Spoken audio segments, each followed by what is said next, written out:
No one turned up for my daughter's surgery. 3 days later, Dad messaged, "Can you send $4,000 for your brother's wedding suit?" I sent 25 cents back with "buy him a tie." Then revoked their access to my accounts. The next morning I received a call from my own father. Just demanded $4,000 for a wedding suit. It landed in my lap just 72 hours after my 8-year-old daughter, Lily, went under anesthesia with no family beside her. That text wasn't just an ask, it was the final detonator. I stared at the glowing screen in my kitchen, the audacity breathtaking. The air felt thick, heavy with years of unspoken resentment and expectation. But this time, something fundamental had shifted. This wasn't merely about an outrageous text or a missed surgery, it was the shattering culmination of nearly 2 decades being the family ATM, the reliable daughter who always showed up, always helped out, always said yes. My name is Sarah Jensen, and at 33 years old, I was finally done being a doormat. Growing up in suburban Maryland, I was the eldest of 3. My brother, Michael, arrived 2 years after me, and my sister, Emily, 4 years later. Dad, David, worked as a regional sales manager, and Mom, Linda, stayed home. We weren't wealthy, but we were comfortable, middle-class America in all its glory. The pattern started early. By 12, I was babysitting Emily every afternoon while Mom went to her book club. At 14, I got a job at the local grocery store, and suddenly my paychecks became loans to help with household expenses. Dad would sit me down, his expression serious, explaining the furnace needed repairs or the car new tires, asking, "Wouldn't you want to help your family?" He always promised to pay me back. He never did. Meanwhile, Michael got a new gaming console. Emily got dance lessons. I got guilt trips about being selfish if I suggested I'd like to save my own earnings for college. College was where things truly crystallized. I worked 2 jobs, took out student loans, and graduated with an accounting degree. My parents attended my graduation, but left immediately after to catch Michael's JV baseball tournament 3 hours away. He was 17, but sure, that definitely took precedence. I met my husband, Daniel, during my first year at a mid-size firm in Baltimore. He was a software engineer, kind and steady in ways my chaotic family never was. We dated for 2 years before marrying in a small ceremony my family almost didn't attend because it conflicted with Emily's college orientation weekend. They showed up 2 hours late, missed the actual vows, and spent the reception complaining about the drive. When our daughter, Lily, was born 5 years ago, I held this naive hope that becoming grandparents might shift something in them. Maybe they'd finally see me as something other than their emergency fund with legs. Mom visited once in the hospital, stayed for 40 minutes, and spent most of that time on her phone coordinating Michael's engagement party. Lily was 3 days old. The financial requests never stopped. They only got bigger: $2,000 for a new roof, $3,000 when Dad's truck broke down, $5,000 to help Emily with her wedding deposit because siblings should support each other. I paid every time because saying no meant being called cold, ungrateful, selfish. It meant my mother crying on the phone about how she raised me better. It meant my father giving me the silent treatment for months. Daniel would watch me hang up these calls, looking devastated, gently suggesting I establish boundaries. But boundaries with my family felt impossible. They had spent my entire life conditioning me to believe that love meant unlimited financial support, and questioning that meant I didn't care about them. Last year, things worsened. Dad retired early but apparently hadn't saved adequately. Suddenly, I was getting calls twice a month. The mortgage payment was due. Property taxes were higher. Health insurance premiums went up. Could I help out just this once? Never mind, I'd been helping just this once for 2 decades. I depleted my savings account. Then, I started pulling from Lily's college fund, which made me feel sick with guilt every single time. Daniel and I argued more frequently. He wasn't wrong to be upset. We were sacrificing our daughter's future so my parents could maintain a lifestyle they couldn't afford, while simultaneously funding my siblings' life events. Michael's wedding to Chloe, a pediatric nurse he'd met through friends, was scheduled for October. They seemed happy, and I was genuinely pleased for him. When the engagement was announced, I sent a congratulatory gift and card. I didn't expect to contribute financially, having given Emily $5,000 for her wedding 2 years earlier. How wonderfully naive of me. The request started in April. Mom called, asking if I could cover the rehearsal dinner. Just $3,000. Michael and Chloe are paying for so much already. Wouldn't it be nice for you to do this for your baby brother? I was still recovering financially from the $5,000 I'd given them in January when Dad's truck needed a complete transmission replacement. I said I'd think about it. This apparently meant yes because 2 weeks later, Mom texted me the venue details and deposit due date. I paid it. Of course, I did. Saying no would make me the villain in every family group chat and holiday gathering for the next decade. Then came the request to split the photographer with Emily. Another $1,500 each. Then, could I possibly help with the flowers, the DJ? Each request was framed as casual, reasonable, something any loving sister would happily do. By August, I had contributed over $8,000 to Michael's wedding. I also picked up extra freelance tax preparation work just to cover my regular bills, because my salary was now predominantly going to my family's various needs. Lily started 3rd grade in September. She was a bright, curious kid who loved reading, drawing, and asking 1,000 questions about how everything worked. She'd been having recurring throat infections since last spring, and after the 4th round of antibiotics in 6 months, her pediatrician referred us to an ENT specialist. Dr. Evans examined Lily and recommended a tonsillectomy. It was routine, he assured us, but necessary. The infections were affecting her ability to attend school consistently, and if we didn't address it now, she'd likely face more serious complications. Surgery was scheduled for October 10th, a Thursday morning. We had to be at the hospital by 6 a.m. Lily would be in recovery by noon, and we could take her home that evening if everything went smoothly. I told my family about the surgery in early September. I posted in the family group chat, sent individual texts to my parents and siblings, and called my mother directly to make sure everyone knew. I wasn't asking them to take off work or rearrange their lives. I just wanted them to know what Lily was going through. The responses were brief. Hope it goes well, from Emily. A thumbs up emoji from Michael. My mother said she would try to stop by the hospital if she could. This was my daughter's first surgery. She was 8 years old and terrified, but my mother would try to stop by if she could. The week before the surgery, my parents called, asking if I could host a pre-wedding family dinner for Michael and Chloe. Just immediate family, very casual. Mom's kitchen is being renovated, and it would mean so much to have everyone together before the big day. The wedding was 3 weeks away. The surgery was in 5 days. I said I couldn't, explaining that Lily's surgery was that week, and I needed to focus on preparing her and managing my work schedule. There was silence on the other end. Then my father spoke up, his voice tight with disappointment. "Sarah, this is your brother's wedding. Surely you can make time for one dinner." I held firm, for once. I actually said no and stuck with it.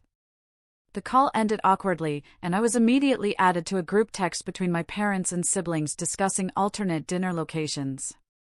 Nobody asked how Lily was doing or if I needed anything. The night before the surgery, I helped Lily pack her small backpack, her favorite stuffed rabbit, a new coloring book, the fuzzy socks with cats on them that she insisted made her braver. She was trying to be strong, but I could see the fear in her eyes when she asked me if it would hurt when she woke up. Daniel and I both took the day off. We were at the hospital by 5:30 in the morning. Lily clutched between us as we checked in at the pediatric surgical center. She changed into the tiny hospital gown, and a nurse came to start her while we tried to distract her with stories and jokes. The anesthesiologist visited to explain what would happen. Lily would go to sleep, and when she woke up, her throat would be sore, but the infections would finally stop. She nodded seriously, like she was trying to memorize instructions for a mission. At 7 a.m., they wheeled her back to the operating room. She held onto my hand until the last possible second, and I watched her disappear through the double doors with Daniel's arm around my shoulders. We settled into the waiting room with bad coffee and mounting anxiety.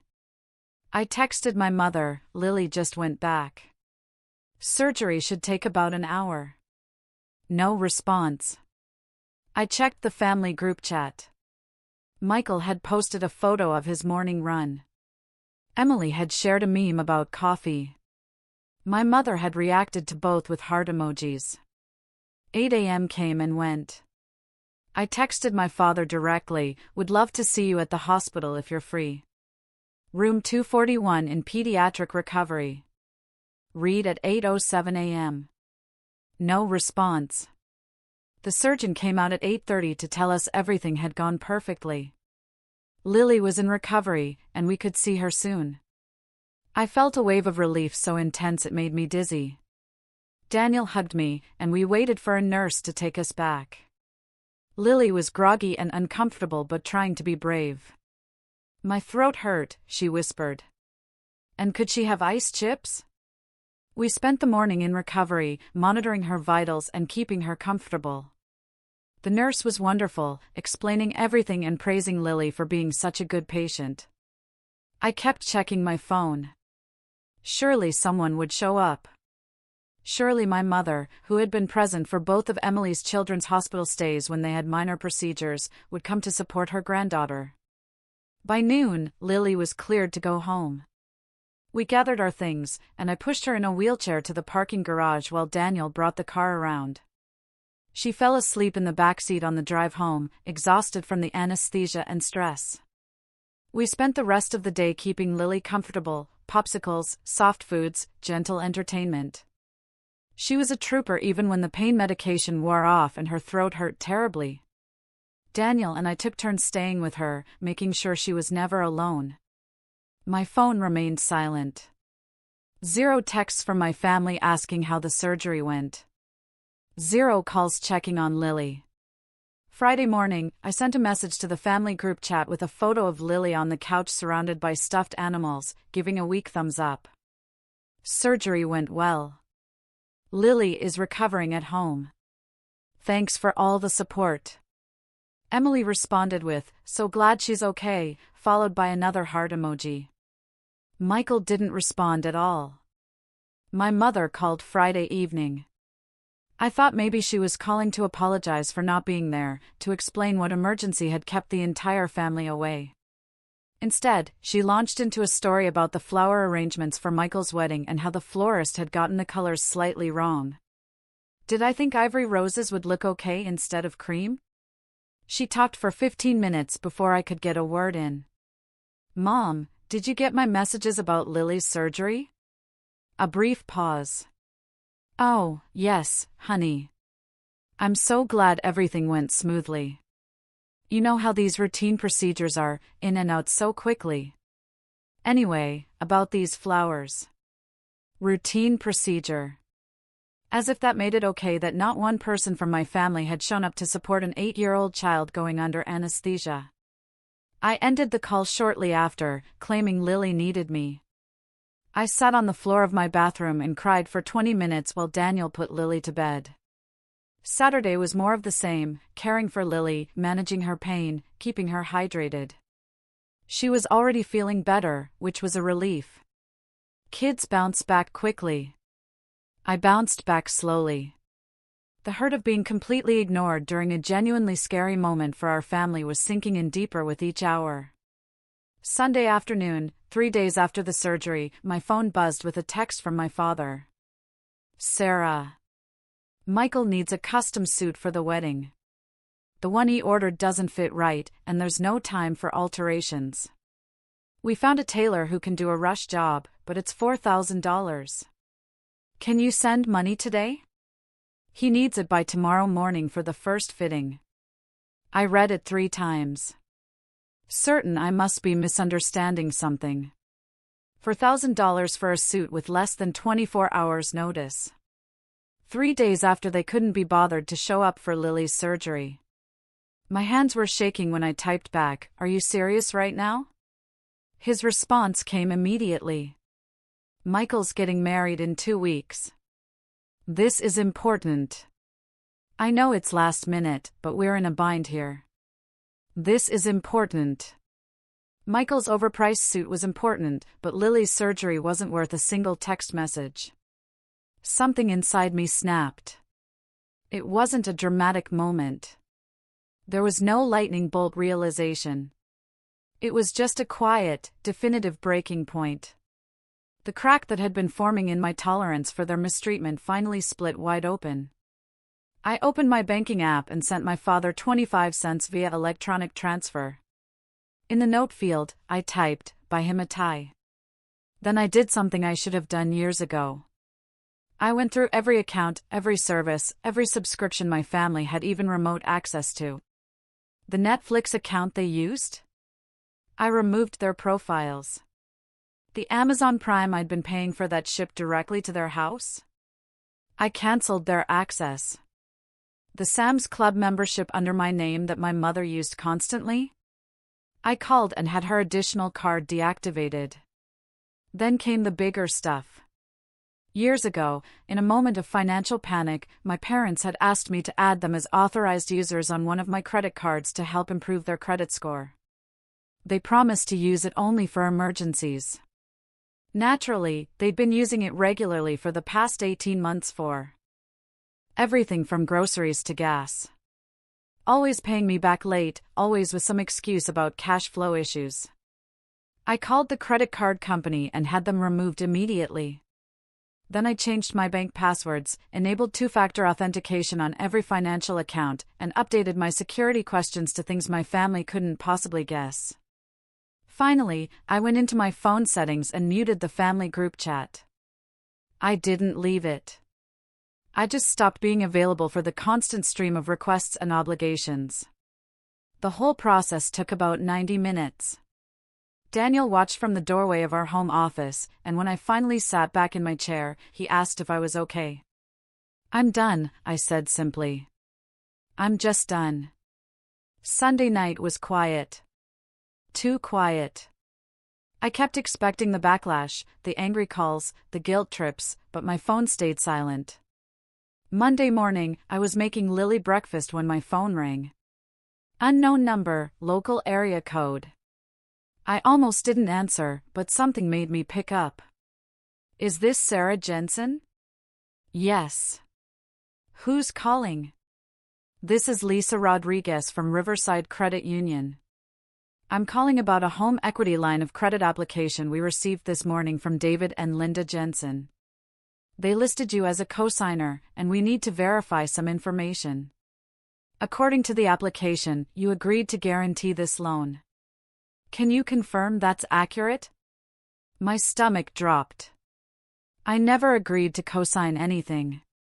What kind of loan amount are we talking about? Papers shuffled on the other end. The application is for a $65,000 line of credit against their home. Your signature appears on the cosigner documents, but our fraud detection system flagged some inconsistencies in the paperwork. That's why I'm calling to verify directly with you, $65,000. My parents had forged my signature on loan documents. That signature is not mine, I said, my voice surprisingly steady. I have not agreed to cosign any loan. I did not authorize the use of my information. This is fraud. More shuffling. I see. Thank you for confirming our suspicions. We'll be declining this application immediately and filing the appropriate fraud reports. You should contact the credit bureaus to place a fraud alert on your accounts, and you may want to file a police report as well. I thanked her and hung up, my hands trembling again. They hadn't just crossed the line. They'd obliterated it completely. Daniel had overheard from the kitchen. What just happened? I explained about the loan attempt. His face went through several expressions before settling on fury. Sarah, that's identity theft. That's an actual crime. He was right. My parents had just committed fraud, and they'd done it less than 12 hours after I cut off their access to my money. This wasn't an accident or a misunderstanding. This was deliberate. My phone started ringing again. My mother's number this time. I answered on speaker. Sarah Marie Jensen. What is going on? Her voice was shrill with panic. The bank just called saying you denied co-signing our loan. We've been planning this for months. You knew we needed to consolidate our debt. I knew nothing about any loan. Mom, you tried to use my information without permission. That's identity theft. Don't be so dramatic. Your family.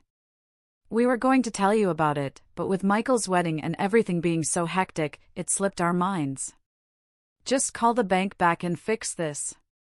The entitlement was breathtaking. No. What do you mean, no? I mean, no.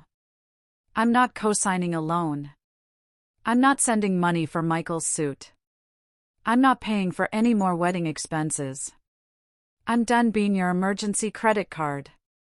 Silence. Then her voice turned cold.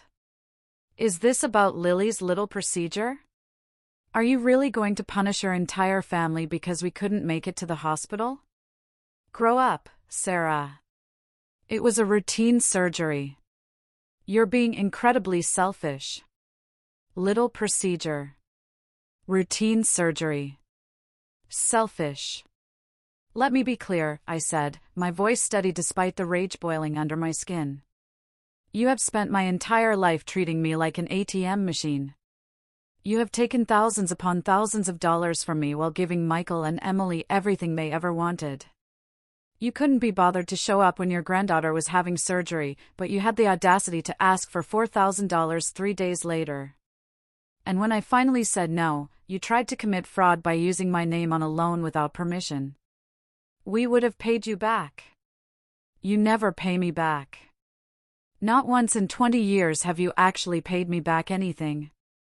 And now you've committed an actual crime. I should report you to the police. My mother's voice shifted to tears. How can you say these things after everything we've done for you? We raised you. We loved you. We gave you a home. And I've repaid that by giving you over $100,000 since I graduated college. We're done. Don't ask me for money again. Don't use my information for anything. And if you try something like this again, I will press charges.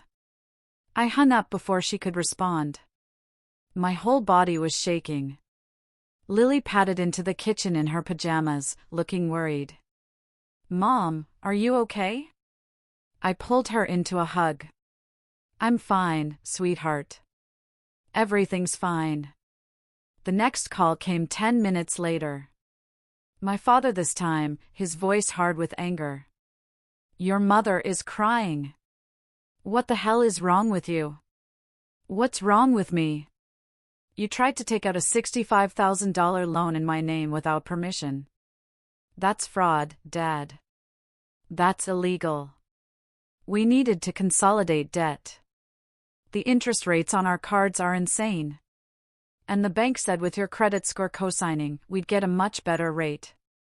You weren't going to have to pay anything. That's not how co-signing works. And you didn't ask. You just used my information without consent.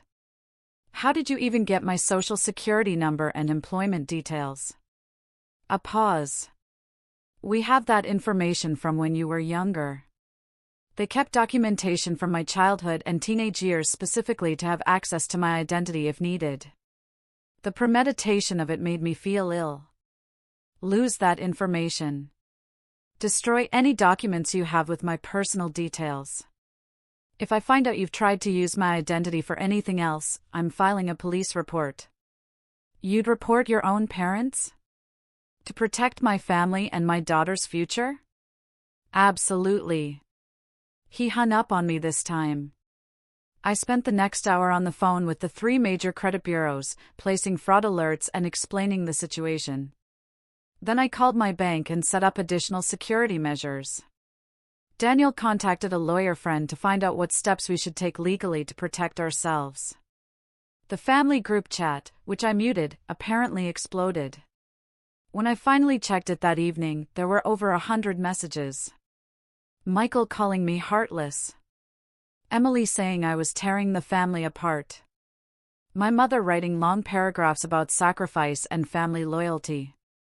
My father threatening to cut me out of their will, as if I'd ever expect to inherit anything given how they drained me financially for decades. The messages that hurt most were from extended family members who had been added to the chat. Aunts and uncles I barely spoke to, weighing in about how disappointed they were in my behavior. How could I abandon my parents in their time of need? Didn't I understand what family meant? None of them knew the full story. None of them knew about the years of financial exploitation, the missed events, the constant prioritization of my siblings over me. They just saw my parents' version, the ungrateful daughter who refused to help with the loan and abandoned them during Michael's wedding preparations. I left the group chat entirely. Then I sent individual messages to my siblings. To Michael, I've contributed over $8,000 to your wedding. I will not be giving you money for a $4,000 suit. I will also not be attending your wedding as I'm no longer welcome in this family, apparently. I hope you and Chloe have a wonderful marriage. To Emily, I love you, but I can't continue being treated as a family bank while receiving none of the support or love given to you and Michael. If you want a relationship with me moving forward, it needs to be separate from the financial dynamics with Mom and Dad. Emily called almost immediately, crying. Sarah, please don't do this. You're going to miss Michael's wedding. I wasn't planning to miss it until Mom called me selfish for being upset that nobody showed up for Lily's surgery. Did you even realize you all completely ignored her? Silence. I figured you had it handled. You always have everything handled. I had it handled because I had no choice. Because asking for help or support from this family means being told I'm dramatic or selfish. Lily was terrified, Emily. She's 8 years old, and she was having surgery, and not one person from our family cared enough to even send a text asking how she was doing afterward. You sent a heart emoji. Michael didn't even respond. Mom and Dad couldn't be bothered to call until 3 days later, and only to ask for $4,000. Do you understand how that feels? Her voice was small. I didn't think about it like that. That's the problem. None of you think about it. You don't have to because I always show up, always help out, always say yes, but I'm done. I can't do this anymore. We talked for another 20 minutes. Emily was the only family member who seemed even remotely capable of understanding my perspective, though she kept trying to play mediator, suggesting family therapy or a big conversation to work things out. I appreciated the attempt, but some things were too broken to fix. Michael's response to my message was brief. Fine. Don't come. We don't need you there anyway. That one stung, even though I'd been expecting it. The wedding was 2 weeks away. Over the next 13 days, I received exactly 3 communications from my family. One from Emily, asking if I'd reconsider attending and offering to talk to our parents about the situation. One from an aunt, telling me I was making the biggest mistake of my life. And one from my mother, a long email about how heartbroken my father was and how I'd ruined what should have been a joyous family celebration. Not one of them apologized. Not for missing Lily's surgery. Not for the years of financial exploitation. Not for attempting to commit fraud with my identity. I didn't respond to any of them. Lily recovered beautifully from her surgery. Within a week, she was back to her normal self, and by the second week, her energy levels were higher than they'd been in months. Dr. Evans confirmed at her follow-up appointment that the surgery had been a complete success. Daniel and I spent those 2 weeks talking about our finances and our future. Without the constant drain of supporting my family, we could actually start rebuilding. We set up a proper budget, started contributing to Lily's college fund again, and even began planning a vacation we'd been putting off for years. The day of Michael's wedding, we took Lily to the zoo. She was fascinated by the penguins, laughing at their waddling walk and asking a million questions about Antarctica. We got overpriced ice cream and took photos in front of the elephant habitat. It was a good day, unmarred by family drama or financial stress. I didn't think about the wedding until that evening when Emily sent me a photo of her and Michael. They both looked happy, and I genuinely hoped he and Chloe would have a good marriage, but I felt no regret about missing it. The real fallout came 3 weeks later in early November. Emily called me on a Tuesday afternoon, her voice tight with stress. "Sarah, I need to tell you something. Please don't hang up." "I'm listening." "Mom and Dad are in serious financial trouble. Like, really serious. They are 2 months behind on their mortgage. Their credit cards are all maxed out, and they have less than $1,000 in their checking account. They were counting on that equity line to consolidate everything. And now they're panicking." I felt a flicker of guilt, then squashed it firmly. "That's not my problem to solve, Emily." I know, but here's the thing. They came to me and Michael asking for help, and we both said no. Michael's broke from the wedding expenses, and I can't afford to take on their debt on top of my own family's needs. So, now they're talking about selling the house and downsizing, and they're blaming you for all of it. They can blame me all they want. I'm not responsible for their poor financial planning. I agree with you. Actually, I really agree with you. Michael's wedding made me realize some stuff. Did you know they asked me to contribute to his suit, too? Only $2,000 for me since I'm not the successful one like you. It made me think about all the times they'd asked me for money for their stuff while giving him whatever he wanted. This was new. Emily had always seemed content with the family dynamics. I didn't know that. "Yeah, well, I'm starting to see what you've been dealing with. And I'm sorry. I should have noticed sooner. I should have said something when nobody went to Lily's surgery." The apology hit harder than I expected. "Thanks, Emily. That means a lot. I want to have a relationship with you that isn't about all this mess with Mom and Dad. Can we do that? Can we just be sisters without all the financial drama?" We made plans to get coffee the following week, just the two of us. It was a start. Michael predictably sided entirely with our parents. He sent me a furious text about ruining their lives and being a selfish bleep who cared more about money than family. I blocked his number. After that, my parents made a few more attempts to contact me. Emails, voicemails, even a letter delivered by physical mail. All of them followed the same pattern: initial anger and blame, transitioning to guilt trips, ending with promises that they'd change if I just helped them one more time. I didn't respond to any of it. In December, Emily told me they'd listed the house and were moving to a smaller condo outside the city. She seemed relieved about it. Actually, they need to live within their means. This should have happened years ago. Christmas was strange. Daniel, Lily, and I celebrated alone for the first time in my life. We made cinnamon rolls for breakfast, opened presents by the tree, and video called Daniel's family in the afternoon. Nobody guilt-tripped me about hosting duties or asked me to contribute to gifts for relatives I barely knew. It was peaceful. Lily asked once about why we weren't seeing Grandma and Grandpa Jensen.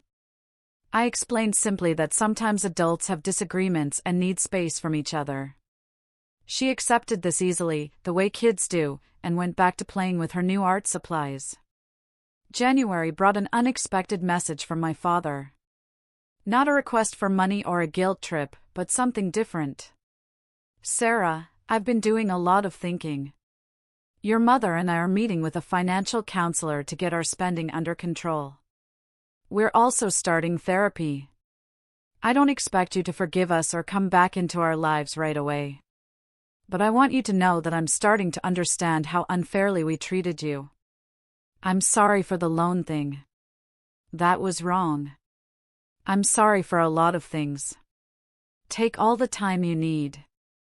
I stared at that message for a long time. It wasn't enough. Not nearly enough to undo decades of damage, but it was more than I'd expected to receive. I didn't respond to that message.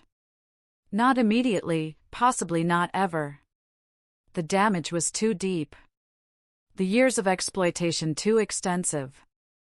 Maybe time would change things, but I wasn't holding my breath. Daniel found me reading the message for the third time. What are you thinking? I'm thinking that I spent 33 years trying to earn love through money, and it never worked. I'm thinking that I taught my family they could treat me however they wanted as long as I kept paying for it. And I'm thinking that I'm glad I finally stopped. Do you regret cutting them off? I considered the question seriously. Did I regret missing Michael's wedding? Not really. Did I regret the arrangement from my parents? Sometimes, in the way you miss the idea of something you never actually had. I regret that it took me so long, I finally answered. I regret all the years I spent believing that being a good daughter meant sacrificing everything, but cutting them off? No, that I don't regret. Lily called from the living room, asking for help with her homework. I put my phone away and went to help my daughter with fractions, grateful that she would grow up seeing a mother who understood her own worth. The story doesn't have a neat ending because real life rarely does. Emily and I meet for coffee every few weeks now. She's working on her own boundaries with our parents, and sometimes we compare notes like survivors of the same war. My parents moved to their condo in February. According to Emily, they're adjusting to their reduced circumstances. I'm not involved in their lives, and they're not involved in mine. Maybe someday that will change. Maybe it won't. Michael and I haven't spoken since October. I hear updates through Emily occasionally. He and Chloe are happy. That's all I need to know. As for me, I'm rebuilding. Lily's college fund is growing again. Daniel and I booked that vacation, a week in Maine this summer. We're planning to show Lily the ocean, let her collect shells, and eat too much lobster. Sometimes people ask if I'm angry. The truth is, I'm not. Anger requires energy I'd rather spend on my actual family. The one I chose, the one that shows up. Because that's what I learned through all of this. Family isn't about shared DNA or obligation. It's about showing up. It's about being there when an 8-year-old is scared before surgery. It's about support that doesn't come with a price tag or conditions. My family didn't show up, so I stopped showing up for them. And 3 days after nobody came to the hospital, when my father texted asking for $4,000, I sent back 25 cents and finally chose myself. What's the best 25 cents you've ever spent?